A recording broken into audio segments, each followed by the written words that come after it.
నమస్కారం ప్రజలారా.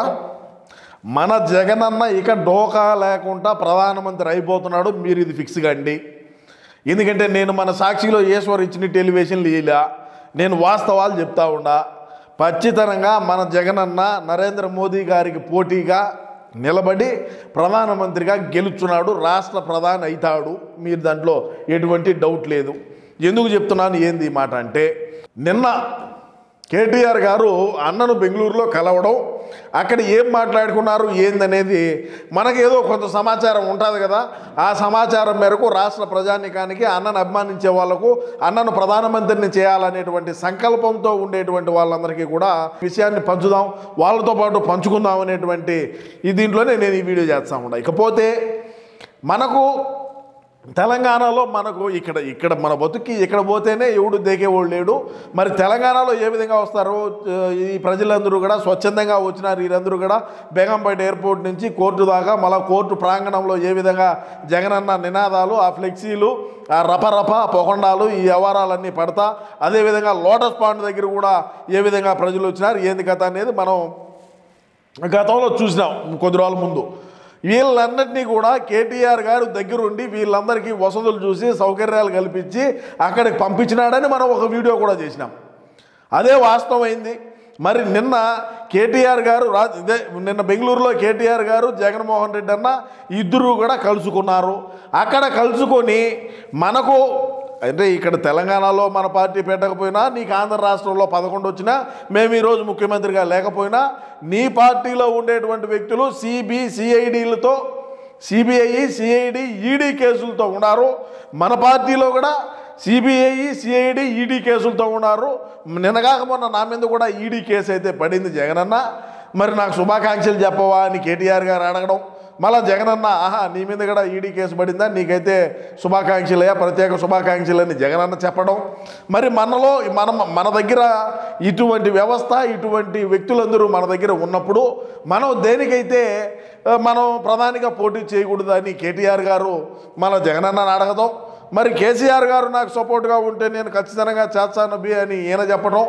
మరి ఈయన చెప్తే ఇంకా కేటీఆర్ గారు వాళ్ళ ఆయనకి ఎందుకు చెప్పవు? వాళ్ళ ఆయనకి అప్పుడే ఈయన పక్కకు పోయి నైనా ఈ మాదిరి చేస్తానంటున్నాడు, నువ్వు సపోర్ట్ చేస్తావంటే, ఒరే మన పార్టీలోకి మొన్నే అస్సాం నుంచి వేరే వాళ్ళు వచ్చినారు కదరా బీఆర్ఎస్ పార్టీలోకి, మరి ఇంకా అస్సాం మనం చూసుకుందాము, ఇంకా ఆయన ఏ రాష్ట్రం చూస్తాడో, ఎన్ని రాష్ట్రాలు చూస్తాడో చూడమని మళ్ళీ ఆయన చెప్పడం, మళ్ళీ ఈయన చెప్పడం.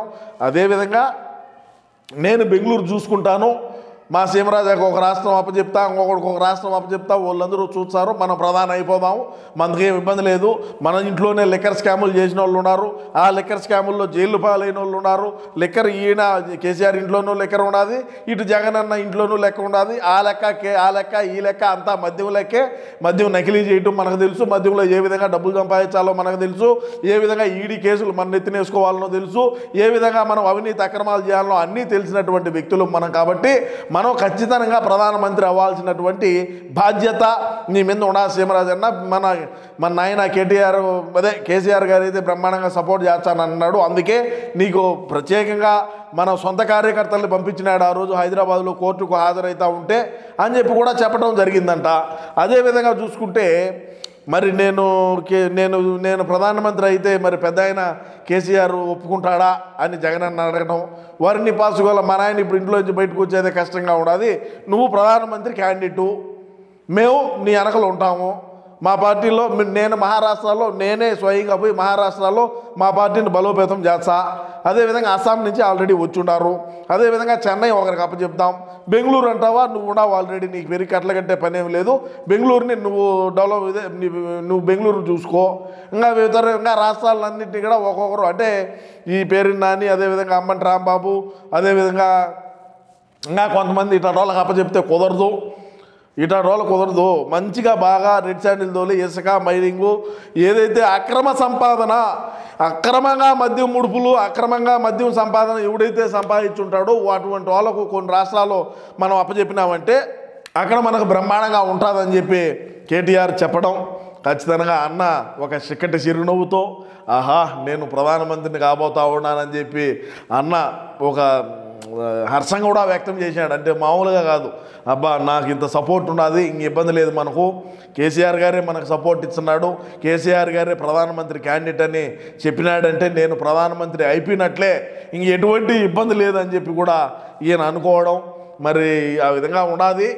మరి మన పార్టీలో ఉండేటువంటి వాళ్ళు ఏం చేస్తారు, ఎటు చేస్తారు, ఏంది కథ, ఏంది వ్యవహారం అని చెప్పేది ఒకసారి ఆలోచన చేసుకొని, అదేవిధంగా ఇక్కడ మన పార్టీలో ఉండేటువంటి మాజీ మంత్రివర్యులు, మాజీ శాసనసభ్యులు వాళ్ళకి ఎటువంటి బాధ్యతలు అప్పచెప్తాడో. ఎందుకంటే ఈడ ఒకటి ఆలోచన చేయండి ప్రజలారా, నేను అన్నను దేనికి ప్రధానమంత్రి కావాలనుకోవడం, కేటీఆర్ గారు అన్నకి సపోర్ట్ చేయటం, అదేవిధంగా కేసీఆర్ గారు అల్టిమేట్గా 100% జగన్ అర్హుడు అని చెప్పటం. ఎందుకంటే మన రాష్ట్రంలో జరిగినటువంటి అభివృద్ధి, రాష్ట్రంలో చేసినటువంటి అభివృద్ధి ఏం మామూలుగా ఉండదా, ఏం ఆశామాషాగా లేదు కదా. ఒక రాష్ట్రానికి ఒక రాజధాని ఎట్లయితుంది, 3 రాజధానులు కట్టాలా అంటాం.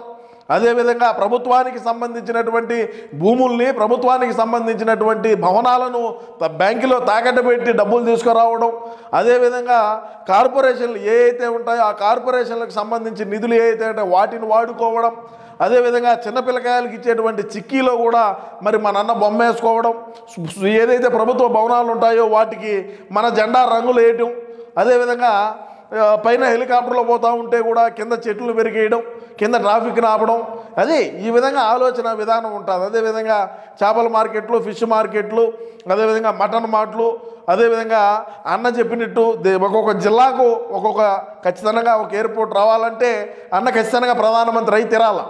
ప్రతి జిల్లాకు కూడా ఒక ఎయిర్పోర్ట్ కట్టించామనేటువంటి అన్న సంకల్పం. అదేవిధంగా చూసుకుంటే మీరు ఏనాడు కూడా మన అన్న ముఖ్యమంత్రిగా ఉన్నప్పుడు ప్రెస్ మీట్ పెట్టి రాష్ట్ర ప్రజానికానికి మనం చేసినటువంటి మంచి, మన పాలన ఏ విధంగా ఉండేది అనేది ఏ రోజు కూడా చెప్పలా. అదేవిధంగా ప్రధానమంత్రికి చెప్పాల్సినటువంటి అవసరం లేదు. మరి ముఖ్యమంత్రికే ఇన్నుంటే మరి ప్రధానమంత్రి అయితే ఇంకే విధంగా ఉంటుంది. రాష్ట్రాలు కూడా అమ్మొచ్చు, పక్క రాష్ట్రానికి అమ్మొచ్చు, లేదంటే పక్క దేశానికైనా అమ్మేటువంటి అర్హత మన జగనన్నకు రావాలంటే ఖచ్చితంగా మన అన్న ప్రధానమంత్రి కావాల్సిందే. ప్రధానమంత్రి అయితే నా అంత సంతోషపడేటువంటి వ్యక్తి ఎవడు కూడా ఉండడు. ఎందుకంటే మనం అదే సంకల్పంతో ముందుకు పోతూ ఉన్నాం.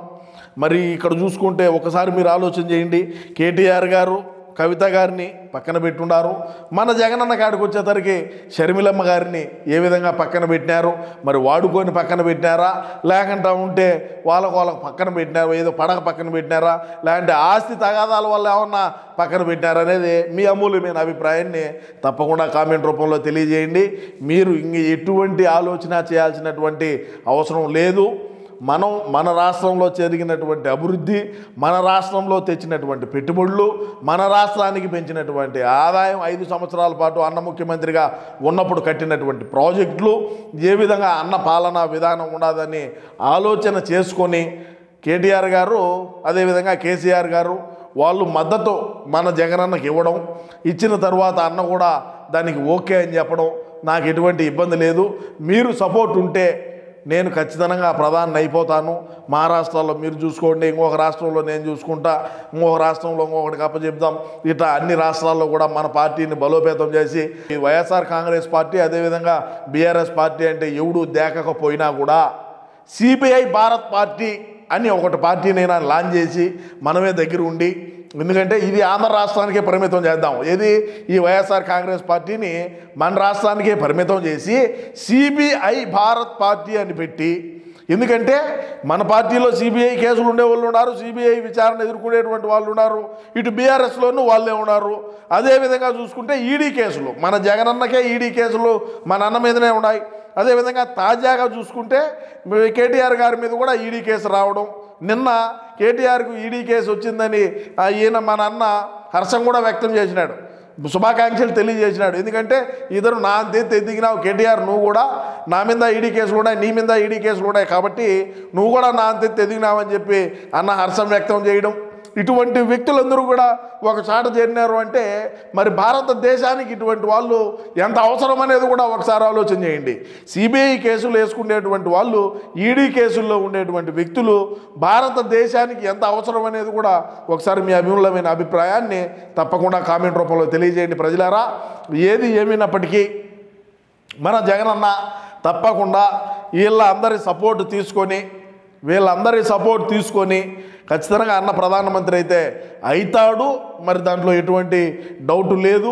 మనం అందరం కూడా తలా ఒక పని, మనం అన్న ఏ పని అయితే మనకు చెప్తాడో ఆ పని, ఈ వైసీపీ పార్టీని మన ఆంధ్ర రాష్ట్రానికి పరిమితం చేసి సిబిఐ భారత్ పార్టీ అని చెప్పి ఒకటి పెట్టి దానికి ఏ విధంగా మన సేవలు అందించాలనేది కూడా మన వైసీపీ పార్టీకి సంబంధించినటువంటి కార్యకర్తలందరూ కూడా ఒకసారి ఆలోచన చేసి మీ అమూల్యమైన అభిప్రాయాన్ని తప్పకుండా కామెంట్ రూపంలో తెలియజేయండి. అన్న ప్రధానమంత్రి అయితే అవుతాడు, ఖచ్చితంగా అవుతాడు అనేదాన్ని మీరు ఏకీభవిస్తారా అనేది కూడా మీ అమూల్యమైన అభిప్రాయాన్ని తప్పకుండా కామెంట్ రూపంలో అయితే తెలియజేయండి. నమస్కారం.